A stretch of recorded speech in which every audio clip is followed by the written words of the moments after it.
Bom dia a todos. É uma satisfação retornar ao GTS e ao Rio de Janeiro. Hoje a gente vai focar em o que houve de mudança, ou pelo menos os novos desafios aí na atividade do dia a dia de perícia, né? Eu fiquei feliz porque a doutora Adriana está aqui, que eu consegui cortar alguns slides. Falei para a Adriana que ele me ajudou. A parte legal eu vou deixar, tem uma palestra bem legal aí quando terminar a minha, sobre os desafios legais da computação forense. Então, só para quem não é da área ainda também, quem está acompanhando remotamente, preparei uns slides iniciais para contextualizar a computação forense, dizer o que era ou quais eram os principais problemas da computação forense tradicional, o que a gente faz no dia a dia diante de uma investigação criminal, civil, comportamental, administrativa, e no finalzinho a cereja do bolo, que é o que eu trouxe para vocês, dois desafios recentes, que é a mudança nos DVRs, circuitos fechados, o CFTV, que passou a encriptar e usar versões modificadas de sistema operacional, e isso tem dificultado a perícia, e máquinas virtuais também, com esse comportamento das instituições de migrar seus ambientes para dentro de máquinas virtuais. Mostrar que a ideia é só você abordar a tecnologia ou o desafio novo e trazer para dentro da sua zona de conforto, que é onde você pode manipular essas evidências da forma que já fazia. Sempre com olho aí no detalhamento do que você faz e sempre também não pode deixar com olho na parte legal, para não infringir nenhuma lei, desde a manipulação até as pessoas citadas, quem é que você está... os dados de quem você está analisando. Tá? Então, um breve resumo aí, a gente vai dar uma geral sobre computação forense, falar dos cenários tradicionais, espero fazer isso aí em 10 minutos, para que a gente possa abordar aí os desafios iniciais, chamados antiforense computacional, o que já vem sendo feito para dificultar o trabalho do perito em computação forense, os novos desafios, e aí eu cito esses dois estudos de caso em específico, e um pouquinho aí sobre o que vem por aí, ou o que já está por aí, mas que ainda não abordamos ou não podemos abordar dessa vez, trazendo aí em outros eventos. Falando então da computação forense, essa definição deixa bem clara para quem não é da área, acho que ela está bem extensa, aí não estamos falando ainda de computação forense, mas de ciências forenses, essa é a definição do Manual de Patologia Forense, e aborda aí qualquer tipo de investigação que faça uso de ciências complementares. Você tem geralmente quem decide, o juiz ou quem está pagando, querendo um resultado, algumas respostas que envolvem um conhecimento específico, e aí ele contrata, chama alguém que conhece sobre aquele assunto para dar uma força. Isso aí se formalizou, esse dar uma força, então, passou a ser tarefa de um perito, e as ciências forenses seria, então, a aplicação das ciências físicas ao direito, na busca da verdade em matérias cíveis, criminais, sociais e comportamentais, a fim de que não sejam cometidas injustiças a nenhum membro da sociedade. Ou seja, que em situações em que a declaração de quem pode fazer isso, geralmente o juiz, de que alguém é culpado ou inocente, ela não seja revertida ou deixe de ser feita, e isso seria injustiça, por falta de conhecimento técnico. O perito, então, auxilia nessa observação, nesse atestado de veracidade, de tipificação, de materialização de um crime. Quando a gente fala de crime, né, seriam os casos mais extremos, mas temos aí situações cíveis também, sociais e comportamentais. Hoje, por exemplo, é comum, se você pode pagar por isso, se contratar um perito em computação para ver se ele está burlando mecanismos domésticos. O pai vai, não quer deixar o filho usar a internet depois de 10 horas, coloca o mecanismo de bloqueio ali, desconfia que ele está burlando isso aí, e se pode pagar, verifica se isso está sendo feito, né? Se ele consegue burlar mecanismos de segurança. Nas instituições também, as perícias privadas ou administrativas também têm esse foco. Nem sempre civil e criminal, a ideia é verificar se alguém está burlando o proxy, se está fazendo alguma coisa que fira a política interna, as normas da instituição. Não necessariamente problemas cíveis e criminais, por isso também sociais e comportamentais.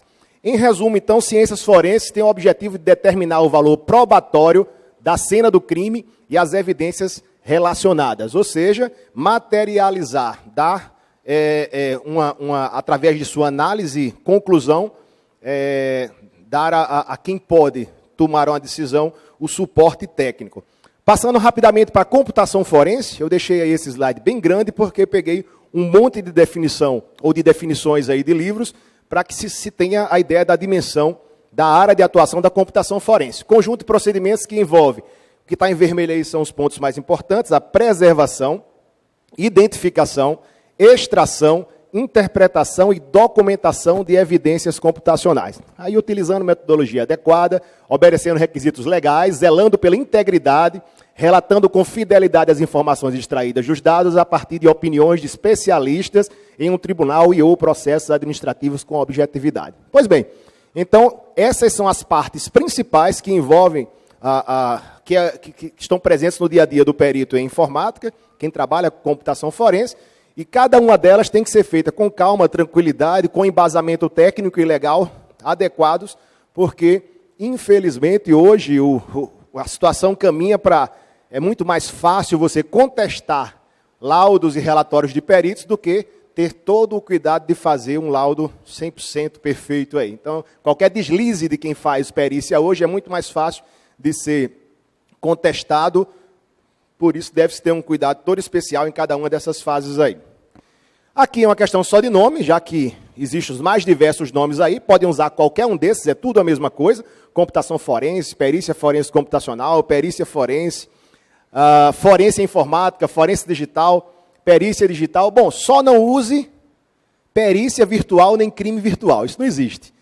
Quem está botando, eu cuido de crimes virtuais, legal. Quem morreu? Não, foi lá no jogo. Né? Crime virtual é Counter-Strike, essas coisas aí, né? Porque o cara morreu, mas você sai ali tranquilo. E a perícia também. Identifiquei, estou brincando de CSI, terminou ali. E aí, não, foi só uma brincadeira. Crime existe de fato em ambientes virtualizados e tem sido chamado de direito virtual, direito digital, crime. Quando falar em virtual, cuidado. Isso não é uma brincadeira, não é um jogo. Tem coisa séria envolvida, tem gente que precisa ter essa noção de que o que está fazendo é penalizado e essa é a contribuição que a gente deve dar.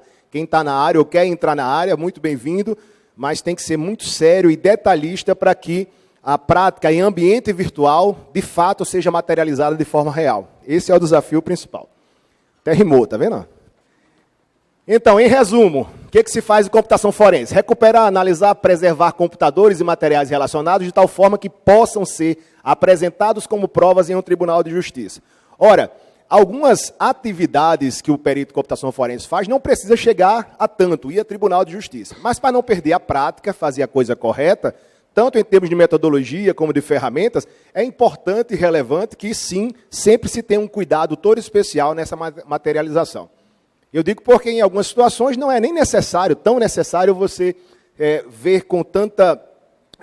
atuar com tanto detalhismo, buscando a integridade dos dados. Por exemplo, às vezes a gente pega uma perícia para verificar uma imagem que foi apagada de um CFTV. Se a imagem conseguir ser recuperada, ninguém vai olhar lá se a imagem foi montada ou não foi montada, se o sujeito está lá roubando. Agora, se é um documento, aí a gente começa a se preocupar. E às vezes também alguém perde acidentalmente dados de um computador, ajudar a recuperar isso aí também pode ser tarefa de quem trabalha na área, até para ganhar um trocado a mais aí quando não estiver fazendo a perícia oficial ou a perícia contratada, mas o cuidado deve ser sempre em garantir a integridade. Em raríssimos casos, raríssimas exceções aí é que a gente pode abrir mão disso para ganhar tempo.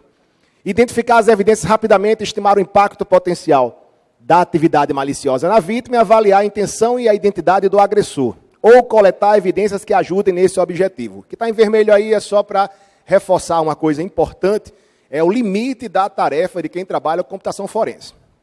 Salvo peritos oficiais que andam armados e têm autorização para isso, o perito não é policial, não é juiz, ele tem que ter cuidado, não vai entrar nessa área e sair chutando porta, né, botando o cara no chão, pisando, ou saber o que foi que aconteceu, se foi julgado, se não foi. Você tem que gerar as evidências. Você não chega a pessoas, você chega a equipamentos utilizados, logins utilizados. Talvez e quase sempre é necessário aí a intervenção, o complemento do trabalho do perito feito por investigadores, por câmeras, testemunhas. Então não é porque chegou-se até um equipamento que você tem materializado, caracterizado um crime praticado por uma pessoa. É isso que eu chamo mais atenção aqui nesse resumo inicial para a gente, tá? Então, só para fechar essa parte inicial de contextualização de computação forense, nossa base legal, tá? Falando em base legal, reforço daqui a pouquinho, eu tenho umas perguntas preparadas para a doutora Adriana também, da parte legal. O que a gente tem em perícia, e é a base para o trabalho pericial, artigo 170 e 171. Não confundam com o estelionato, não é 171, como é o costume falar, esse é o código, é o CPP, né? Isso é o Código de Processo Penal. É do CP, né? Esse aqui é o do CPP, Código de Processual Penal. Isso, olha. Tá vendo? Sempre tem que ter o suporte jurídico, sempre, né? Então, artigo 170. Olha, isso aqui não existia computação forense, mas o que, que a gente pode e até hoje faz uso daqui? Nas perícias do laboratório, os peritos guardarão material suficiente para eventualidade de nova perícia. Sempre que conveniente, os laudos serão ilustrados com provas fotográficas ou microfotográficas, desenhos ou esquemas. O mais importante daí são 3 palavrinhas. Primeira, material suficiente. A computação tem um apoio, uma base melhor do que todas as demais ciências forenses, que é, depois de extraído o dado, seja ele de que mídia for, a assinatura hash. E aí você tendo a validação da integridade de uma mídia, daqui a 10 anos, se você fizer uma cópia e bater o hash, ela continua sendo material suficiente. Ao contrário de outras ciências aí, em que você vai tirando pedacinhos de bituca de cigarro, de cabelo, de sangue, de DNA, são evidências que finitas. Na computação nós temos material suficiente aí, enquanto forem válidos judicialmente os processos de verificação de integridade por hash. A outra aqui é a questão de fotografia, que tem sido um grande aliado nas perícias atuais. Antigamente a gente fazia cadeia de custódia ali, anotando no serial do HD, os números que tem. Hoje em dia você tira uma fotografia, você não erra aquela letrazinha que pode inviabilizar o laudo. Fotografia tem sido, em todas as áreas forenses, aí, um grande aliado. E o último é a questão de desenhos e esquemas, que às vezes o juiz não entende nada de informática, aí pergunta, quer que desenhe? Aí quero, né? Precisa desenhar lá, olha, aqui tem o atacante, aqui um computador, esse cara usou esse computador, atacou esse cara, né? Não basta apresentar somente logs ou evidências que nós sabemos que aquilo leva à materialização de uma evidência, mas em muitos casos é importante e interessante se desenhar, se complementar um laudo com isso aqui. E o 171, aqui tem a tarefa do perito descrever vestígios que indicarão conquistamentos, por que meios e em que época presumem ter sido o fato praticado. Aqui eu vejo com restrição o perito em computação forense usar a subjetividade. Tem que ter muito cuidado com isso, né? Presumir alguma coisa, e aí, ele fez ou não fez isso? Muito cuidado. Chega até o limite técnico. O equipamento que pertence a ele foi usado em um incidente. Não quer dizer que ele fez. Então, muito cuidado com essa presunção que tem levado aí a algumas decisões complicadas e erradas. E o resumo, então, dos pontos-chave: aquisição, preservação, identificação, extração, recuperação, análise e apresentação, documentação, que seria o laudo. Chama atenção aqui só para a diferença, que geralmente é a que é mais contestada, quem não está na área, sobre extração e recuperação. Extração, quando você extrai dados usando ferramentas convencionais. Recuperação, quando você faz uso de técnicas e ferramentas para recuperar arquivos que foram apagados, intencionalmente ou não. Com técnicas, por exemplo, como o data carving, que é a técnica mais usada hoje. Últimos termos aí mais relevantes: cadeia de custódia, o documento que acompanha todo o procedimento de manipulação de evidências em computação, e computação forense também. Ordem de volatilidade, a importância de você determinar o quão voláteis são os dados e começar analisando os que são mais voláteis, memória, tráfego de rede, e deixando por último as mídias que são não voláteis, ou seja, que se desligadas não se perde o conteúdo gravado. Perícia em loco e pós-mortem, decisões que devem ser tomadas sempre em cada caso, se vai se fazer o procedimento forense ou de coleta direto e análise direto na máquina, ou se leva para laboratório para isso. Tem casos e casos aqui. Mídia de origem, mídia de destino, recomendação forte, se for possível, sempre fazer cópias da mídia de origem, checar a integridade e trabalhar em mídia de destino. A assinatura hash, nossa principal aliada para checagem de integridade. Uma vez validado o hash de uma mídia de destino, você tem como assegurar, a partir de então, que todos os procedimentos podem ser feitos a partir da mídia de destino, que não há necessidade nem argumento de protelação para retornar para a mídia de origem. Duplicação pericial é o processo correto de fazer duplicação. Há um histórico grande aí de pessoas que confundem duplicação com backup e se dão mal ao fazer backup de mídias de origem. E a primeira coisa que você verifica é que o hash não bate, e isso tem sido invalidado, invalidando todo o processo. E a tipificação específica ou por analogia. Se já existe lei que tipifique o que você está investigando, ou se você tem que fazer analogias, usar de jurisprudências e coisas desse tipo para conseguir chegar onde você quer. Fazendo um resumo aí dos cenários tradicionais, o que nós temos? Tem diminuído esse percentual, mas eu diria aí, seguramente, pelo menos na minha área, 80% ainda é forense em dados não voláteis. Alguém perdeu o dado, precisa recuperar. Alguém apagou dados acidentalmente, precisa recuperar. Alguma coisa pode estar no equipamento, em mídias, precisa recuperar. Então, aí são os dados não voláteis, geralmente, HDs, pendrives, CDs, DVDs. E fazer a duplicação desses dados, extrair hash, verificar, extrair o que pode ser visto, recuperar o que não pode ser visto, é o trabalho aí, hoje, que é um percentual que vai diminuir, está diminuindo consideravelmente. Eu quero que você chegue a essa conclusão no final dessa palestra, junto comigo também, que cada vez menos você tem esse cenário, com a mobilidade, com novas tecnologias. Dados voláteis, tá? Aí você tem memória. Quando for o caso, eu tenho um malware que está em memória e não consigo encontrá-lo dentro das mídias não voláteis, eu faço procedimento padrão, dump de memória. Aí, nesse caso, você não tem a mídia original preservada, você só tem, naquele momento, um retrato da memória e trabalha em cima dela, geralmente, para identificar malwares ou algum software que foi instalado e foi removido da mídia não volátil. E com técnicas, por exemplo, de file carving, verificando assinaturas de malwares, de arquivos específicos, você descobre que uma determinada evidência está ou estava em memória, embora não estivessem nos dados não voláteis. E a área que eu gosto mais de trabalhar, né, a minha área predileta, que é tráfego de rede, que também não tem como preservar a origem, mas se faz o grampo, se faz a captura, extrai esse hash e, a partir de então, se utiliza a análise de cabeçalho, file carve, para identificar a origem, destino, e isso aí, né, tem sido a cooperação dos provedores tem sido fundamental, porque em muitos casos esses tráfegos não podem ser grampeados, mas podem ser solicitados a provedores que, se tiverem feito o grampo de forma adequada, nos ajudam. Seria, então, o segundo tipo de dados voláteis. Isso aqui era computação forense, aí há 10 anos atrás era só isso. Aí vem mobile, vem PV6, vem, né, o mobile GEDON, né? E aí nós temos uma nova mudança aí de paradigma. Chegou o mobile. E aí, dá para fazer da mesma forma? Bom, não perde o foco. O que você precisa fazer com o mobile? Extrair dados e analisar. Como é que você faz isso? Novas ferramentas, conectores, mas, no geral, a coisa é a mesma. A questão é a dificuldade e a variedade de equipamentos começou a gerar um certo problema. Eu conversei recentemente com o professor Adriano sobre isso, que ferramentas eu usava para mobile, e joguei a toalha com relação a, em alguns casos, para não se perder tempo, ou até para otimizar o tempo que você tem, você vai ter que comprar a ferramenta pronta que lhe ajuda num cenário específico. Isso é fato.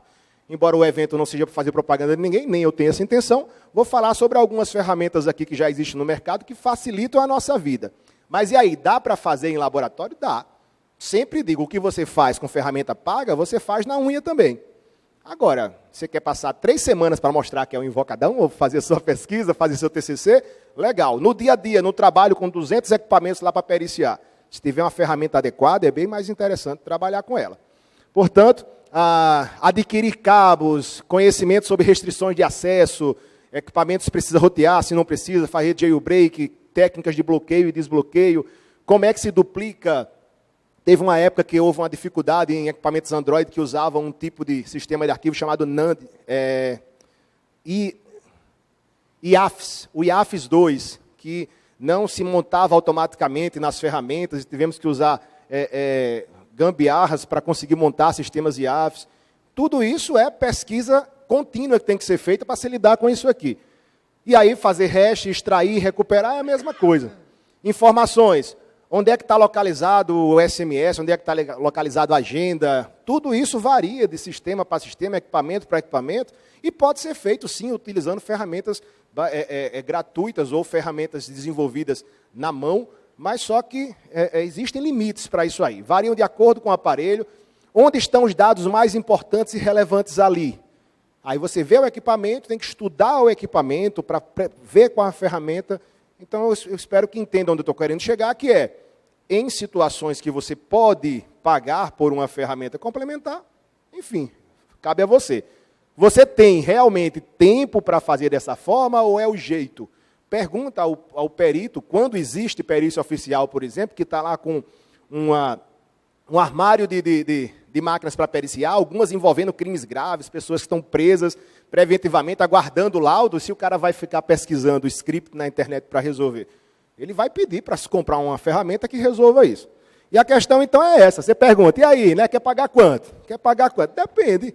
E aí, se você tem condições de bancar, ou sua instituição tem condições de bancar, agora, afirmo categoricamente, mantenho a ética. Se quer manter um comportamento que, infelizmente, tem se tornado padrão em muitos locais de usar pirataria para se dar bem, porque não vai comprar, essa não é a área, não.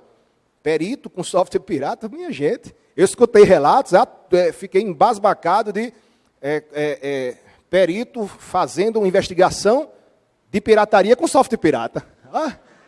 E aí, o que você acha? E aí o cara vai lá, não, está aqui o serial, não, você usou o quê? Usei o Encase. Disse, pergunta lá a Guides qual é o teu serial. Não, é uma versão educacional. E foi educacional o seu uso? E aí você cai nessa situação. Então, ó, se puder pagar, gente, aí a coisa melhora, você tem uma coisa bem mais interessante, né? Eu tenho meus cabinhos lá, e aí?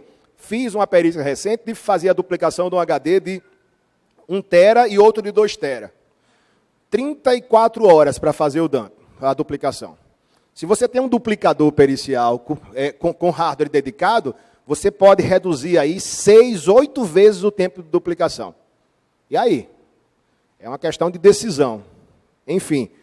Então, tem aí alguns nomes dos principais fabricantes, quem está há mais tempo no mercado, né? A menina dos olhos, que você olha assim, né? Fica limpando o canto da boca, e que variam, tem de todos os preços e tipos. Dá para fazer o que esses caras fazem com software e hardware da Dell Extreme e Linux? Dá, né? Você faz, mas só que você demora bem mais, os resultados têm uma maior probabilidade de você deixar passar uma evidência importante do que você dar de cara com uma coisa desse tipo, da Oxygen, por exemplo, em que você coloca e diz, é Android, aí ele já mostra, é um iPhone 5, você quer o quê? Eu quero os aplicativos, quero coletar os calendários, pega lá as imagens, áudios e vídeos, e você tem lá no final, quer gravar como? Quer direto num DVD? Qual o tamanho dele? Cabeçalhozinho da empresa, um PDF legal? Gente, o que há? Né? Os caras estão trabalhando para isso aí, tem que valorizar o trabalho deles lá também. Enfim.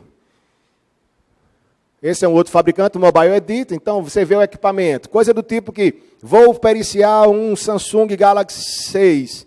Aí ele já coloca no software, ele já me diz qual cabo que eu devo usar, vou na minha maletinha, coloco aquele cabo, vou extrair, e ele diz o que vai extrair. Bom, é o que se tem. Tá? Falar um pouquinho então de antiforense computacional. Foi aqui que eu cortei alguns pedaços para deixar para a Adriana falar. Felizmente que meu tempo aqui já está quase estourando. Vamos lá, volatilidade. Hoje, vocês vão ver aí, é uma das perguntas, um dos casos que geralmente vem à tona do ponto de vista legal, são os crimes tradicionais de calúnia, difamação, racismo. O que é que eu faço? Vou dar um print na tela, vale ou não vale? Hoje, saiu aí a semana passada em vários veículos da mídia, coisas que a gente vem falando, a ata notarial, fazer, registrar em cartório, isso é bem legal e tem validade. Se não, pedir quebra de sigilo de provedor, com um mandado e solicitar os dados. Enfim, o Marco Civil tem ajudado nisso aí, porque caracterizou o provedor de conteúdo e provedor de acesso. Você sabe agora a quem pedir tráfego e a quem pedir informações, metadados, e a quem pedir informação de conteúdo. E isso tem sido ajudado, né? Embora seja antiforense a prática de apagar dados voláteis. Criptografia, gente, tem gente que diz, e aí, eu estou com arquivo encriptado, você faz forense nisso? Eu não sou mágico, né? Se você, a criptografia existe para impedir ou dificultar o trabalho, o grau de dificuldade é o mesmo na hora de utilizar a ferramenta. Quando existem mecanismos que, para aquele tipo de criptografia, conseguem resultados interessantes, né? Isso aí foi uma tabela que mandaram na semana passada, mostrando aí que as senhas dizia-se de 8 caracteres, por exemplo, era uma senha segura, e aqui 8 caracteres com minúscula, maiúsculas e dígitos, 10 horas com um AMD Radeon, né? Esse R9 290, a placazinha, só para dar uma ideia aí. 14 caracteres com maiúsculo, minúsculo, dígitos, e aí se chegar em mais de 10 anos, ainda é interessante. Vai ser uma briga aí de hardware, de velocidade, criptografia quântica, enfim. Tá? Mas criptografia, quando existe e é forte, é um problema para a gente. O wipe é o wipe. É técnica que o perito faz, por exemplo, para esterilizar, para deixar adequadas suas mídias de trabalho. Se alguém tem conhecimento de que, fazendo esterilização, sobrescrevendo 4 vezes, que é isso que o parâmetrozinho menos Q do wipe em linha de texto aí faz, sobrescrevendo 4 vezes o mesmo bloco, nenhuma ferramenta atual, lógica, consegue recuperar, acabou.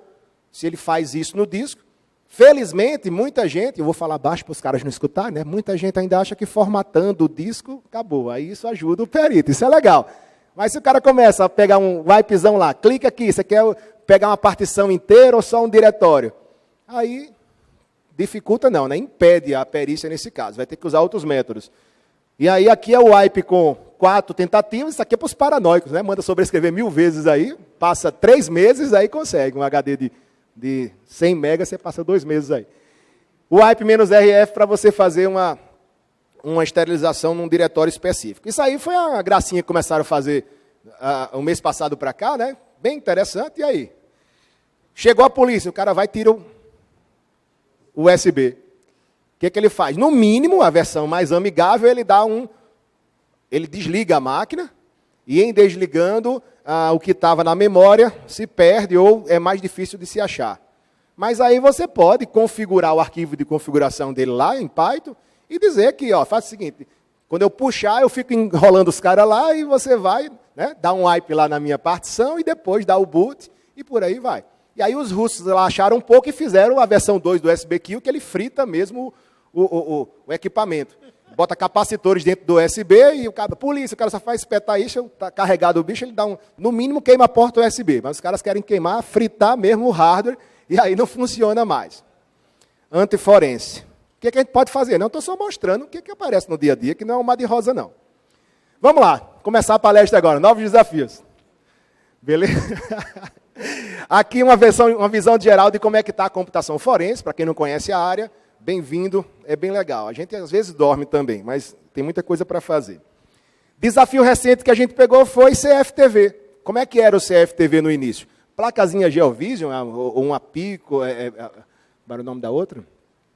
Enfim, a placazinha que coloca na máquina, liga as câmeras, tem um conectorzinho atrás, grava no Windowsão lá, FAT ou NTFS, arquivos no formato H264 ou a maioria AVI. E aí, quando precisa fazer perícia, você faz no equipamento, é o padrão de extração e recuperação. Apagaram vídeos, faz recuperação. Se tiver lá, extrai, e isso aí era nosso trabalho que era feito para recuperação e extração de dados em CFTV. Aí os caras começaram a dificultar. Isso eu peguei há uns 3 meses atrás e não conhecia ainda isso. Um colega pediu para participar, que os DVRs novos agora estão vindo com um Linux modificado embutido, tá? e o sistema operacional no disco é encriptado. Tem aí eu descobri esses 4 aí, da rua MEI, HDFS, DHFS e WFS. O que acontece aqui? Se ele usasse qualquer milacria aqui no sistema operacional, mas gravasse num formato sem criptografia, a gente fazia carving. Carving ele procura pelas assinaturas do AVI, do H264, e sai recuperando arquivo por arquivo, apagado ou não. Show. Mas encriptado. Como é que eu vou achar uma assinatura de um dado que não está explícito? Ele está encriptado. Não dá para fazer carving nem extração simples se eu não souber como é que funciona esse sistema operacional e como ele está encriptado e a chave. E esse foi o desafio. Aí a primeira pergunta foi, mas esses caras realmente colocam uma chave para cada cliente? E quando dá pau, como é que eles fazem? Né? Mandam o equipamento para lá.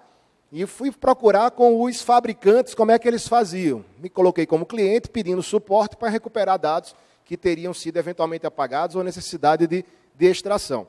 O fato foi que os próprios fabricantes, no máximo que eles forneciam era a possibilidade de você colocar um outro HD no local e ele preparar para utilizar aquele HD novamente. Ou levar o disco para um outro equipamento e ele abrir. Aí foi que deu estalo.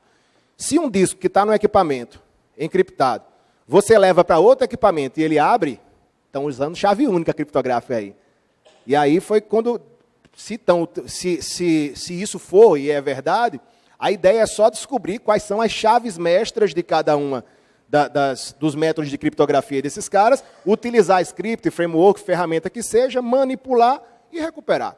Faz o dump da mesma forma, né? Vai lá, pega o disco, tira, faz o dump, descobre qual é o sistema de arquivos que ele está utilizando encriptado, vê a chave mestra daquele fabricante e faz a extração. Isso aqui foi o que o fabricante me mandou. Não, é o CMS, você vê o que está lá dentro. Eu disse, não quero fazer backup não, quero recuperar.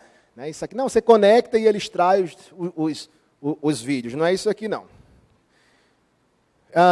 Esse cara, o Mike Knoop, fez um script na mão, na munheca, não sei se ele participou, fez engenharia reversa para descobrir as chaves, para 2 modelos de DVR Pioneer. Então, faz a duplicação desses 2 modelos Pioneer, utiliza programinhas em Python e ele restaura em formato H264 e AVI. Beleza. Esse Stephen Haller, deve ser isso aí. Ele ampliou o modelo do Mike para os modelos da Panasonic e cada um foi fazendo o seu. O fato é que DVR Xing Ling tem aos montes, né? Descobriu o que cada um faz. Comecei a procurar entre os fabricantes se eles tinham alguma coisa, entre os desenvolvedores, se eles tinham alguma coisa disso aí. Os 2 aqui, scripts Python gratuitos. Mais uma vez caímos na questão. Quer pagar quanto? Né? E aí, dá para pagar? Tem alguém que venda uma solução dessa? Aí tem. Apareceu um japinha lá. Aqui, o japinha, o chinês, eu não sei. Mas pelo jeito do software escrever, ele usava ou era o mandarim ou era japonês. Eu não consigo decifrar aquilo ali. Vocês vão ver que no próprio... O fato é que ele tinha um site em inglês também, a gente conseguiu verificar como é que ele funcionava. O Axim Data Recovery. Suporte a todos os métodos de criptografia dos DVRs convencionais ou atuais, o WFS 2, 02, 03, 04, por aí vai, extrai, restaura e exporta nos formatos H264 ou AVI. Para mim, resolveu. Paguei uma licençazinha chamada One Time Version, $168. Agora é o seguinte, você extrai, usa uma vez, esqueci de pegar, e tem que pagar mais 168. Se quiser, você paga $680 e aí tem uma versão permanente. Não sabia se ia pegar aquilo de novo, mas enfim. Isso resolveu, uma interfacezinha desse tipo, bem legal, você vê as datas aqui, são só os arquivos recuperados. As horas e o tamanho em megabytes de cada arquivo que foi recuperado. Acabou. Para que correr atrás disso aí? Outro cenário, máquina virtual.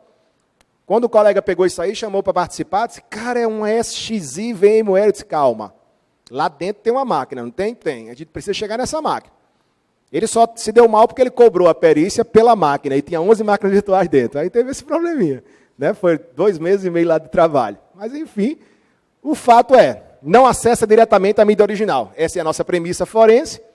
Se você sobe o sistema, ou se ele está ativo o SXI, e você não levanta as máquinas virtuais, está lá, você pode conversar, acessar, seja a interface da própria ferramenta ou via SSH remoto e fazer a duplicação. Nesse caso não é duplicação, é cópia dos arquivos da máquina virtual, de cada uma delas, que estão lá, parados, estáticos, se não tiverem levantados previamente. E aí, todo o resto aí é fácil, né? Fácil, mas leva tempo. Verificar os volumes que estão lá, calcular os hashes, fazer cadeia de custódia, analisar informações, ver o arquivo VMDK, nesse caso do ESXi aí, e além dos arquivos complementares. Aqui estão os principais arquivos de cada diretório, de cada máquina virtual, no padrão atual das máquinas VMware.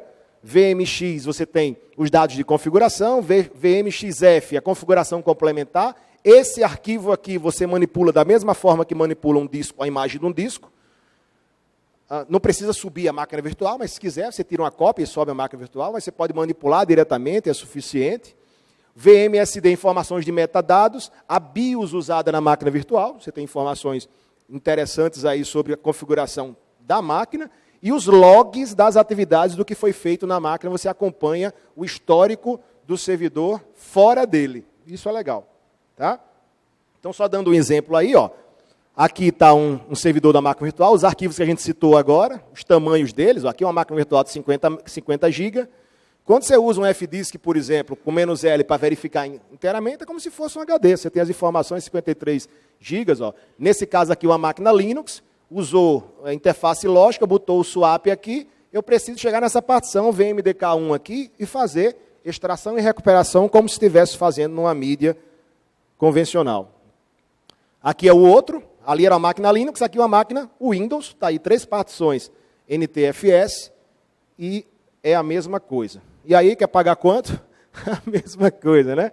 Lá o próprio From Byte Recovery tem ferramentas lá a partir de $1.000 que fazem manipulação direta no VMware. Eu, particularmente, nesse caso, não estou usando ferramentas pagas, porque dá para fazer utilizando as ferramentas convencionais sem problemas. O que a gente vai ter por aí? Que vai ter não, que já tem nuvem, forense na nuvem.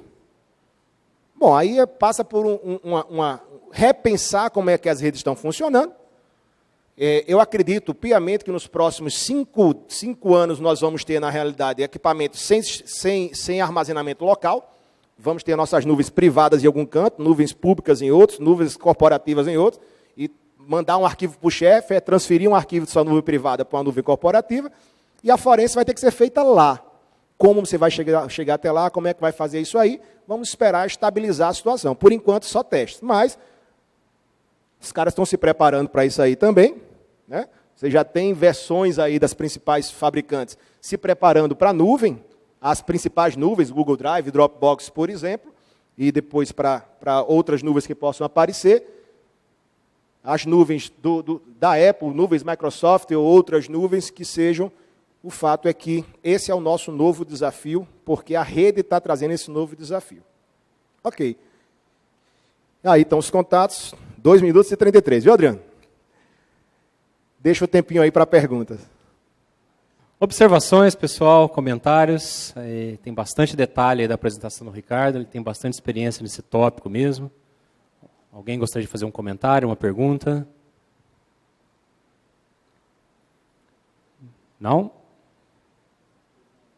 Tem um comentário online aqui. Ricardo, durante a sua apresentação, uma das pessoas tinha perguntado sobre como se faz ao se deparar com dados criptografados. Você mesmo respondeu depois, mas foi um tópico de interesse e talvez valha detalhar um pouco mais isso. É um capítulo à parte, tanto em mídias voláteis como não voláteis, isso aí. Né? Dentro quando a gente pega a disciplina só de rede, por exemplo, é uma discussão à parte se agora nós vamos ter IPv6 com IPsec nativo em nível de rede, se eu preciso usar criptografia nos níveis superiores, sempre vai ter que usar. E sempre vai ser um calo. Você usa redes Wi-Fi, usa criptografia em nível de enlace. Ok. Aí dentro vai usar IPv6, criptografia em rede. Ok. Aí você usa a aplicação criptografia lá em cima. Cada um desses níveis é um desafio natural para quem está. Eu prefiro, em muitos casos, você tem que usar uma técnica que até a preparação internacional CHFI botou, eu não entendi. Achei que era brincadeira e está lá. Eles disseram que era a técnica da mangueira de plástico. Aí eu procurei o que era mangueira de plástico, quando a criptografia era forte. Eu descobri que é o mesmo saco do BOP. Bater até o cara dizer a senha, né? Com a mangueira de plástico ou botar o saco. Então, tem situações em que se não houver a cooperação de quem botou a senha criptográfica lá, amigo, dançou, já era, e acabou. Ricardo, tem uma pergunta que, apesar de feita para você, eu vou pedir para a Adriana responder depois, que é se juridicamente é possível obrigar que uma chave seja revelada. Então, a gente deixa essa pergunta... Juridicamente, né? Então a gente Bom, deixa tem técnicas que não convencionais que podem ser utilizadas. Eu vou deixar para a doutora Adriana falar sobre a parte legal disso aí. Tem? Tá bom, obrigado. Eu conheci, até uma das pessoas que eu admiro bastante, é aqui do Rio, infelizmente ela não está mais no cargo, é a doutora Ellen Sanderberg. Foi uma delegada daqui, da Delegacia de Crimes Cibernéticos daqui. Eu achava que o jeito dela era bem interessante. Ela chegava e dizia, tira isso do ar. O cara dizia, cadê o mandato? Ela botava a arma em cima da mesa, está aqui, né? Virava todo mundo, é você que está com o pai, com a filha reganhada na internet. E aí ele usava da sensibilidade do poder de pressão, né, para não precisar, em muitos casos, a cooperação, networking, agora falando sério, né? Se bem que ela estava falando sério. Né? Você ter bom relacionamento com provedores de conteúdo é bom, porque às vezes a volatilidade pode complicar. Me libere esses dados que eu vou atrás do mandado. Se valer a pena ir atrás, aí consegue a evidência. Aí não publica aquilo que não tem embasamento legal, e aí vai lá depois e consegue o mandato. Ah, não tinha nada não, então esconde isso aí. Bom, não é correto nesse caso, mas em alguns casos, se não for feito dessa forma, pode-se na hora que conseguiu o mandado, o dado já era. Se perdeu, foi sobrescrito. O elemento surpresa, às vezes, é muito importante. O policial pode fazer isso, mas o networking é a melhor forma. Ter bons relacionamentos com polícia, com advogados, com procuradores, mas principalmente com os provedores de conteúdo, hoje é fundamental. Conhecer os vizinhos, né? Conhecer os vizinhos. Mais alguma observação, pessoal? Estamos em cima da hora, hein? Não? O Ricardo vai ficar aí hoje, amanhã, dá para conversar mais aí. Hoje né? só. É hoje só? Tá bom. Amanhã de manhã eu estou indo. Muito obrigado, Ricardo. Valeu, pessoal. Eu que agradeço. Até a próxima.